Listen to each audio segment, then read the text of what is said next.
এই বার্তা দিতে বলছি প্রত্যেক মুসলমানকে বলুন, প্রত্যেক সংখ্যালঘু ভাইদের বলুন, আর কতদিন মুরগি হয়ে বেঁচে থাকবেন? আর কতদিন অন্যের হাতের পুতুল হয়ে বেঁচে থাকবেন?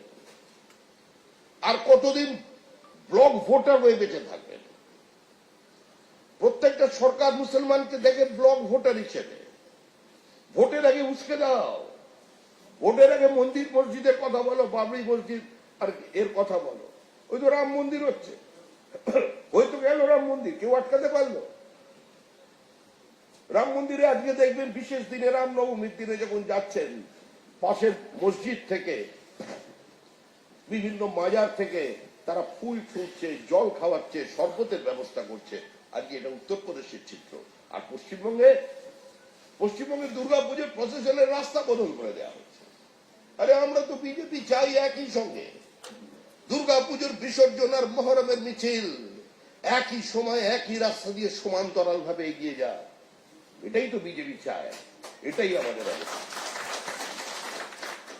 আজকে দেশ যেদিন ভাগ হলো, গান্ধীজি বক্তৃতা করছেন 1947 সালের 14 জুন, যেদিন গান্ধীজি দাঁড়িয়ে কংগ্রেসের অধিবেশনে বলছেন যে দেশ ভাগ ছাড়া আমাদের সামনে অন্য কোনো পথ খোলা নেই, তাই দেশ ভাগকে অত্যন্ত ব্যথার সঙ্গে আমাদের স্বীকার করে দিতে হচ্ছে।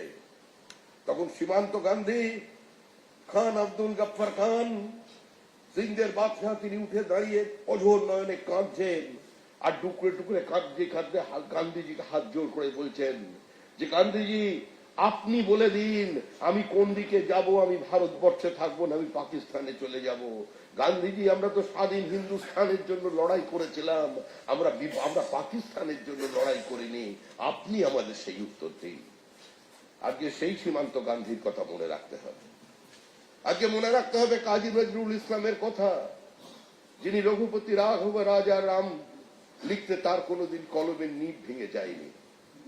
মনে রাখতে হবে ওয়াজেদ আলীর কথা, যিনি সেই ট্র্যাডিশন সমানে চলেছে, যিনি ভারতীয় বহুত্ববাদ, ভারতীয় সংস্কৃতির বহমানতাকে বাঙালির অন্তরের অন্তঃস্থলে প্রথিত করে দিয়েছেন, সেই ওয়াজেদ আলী।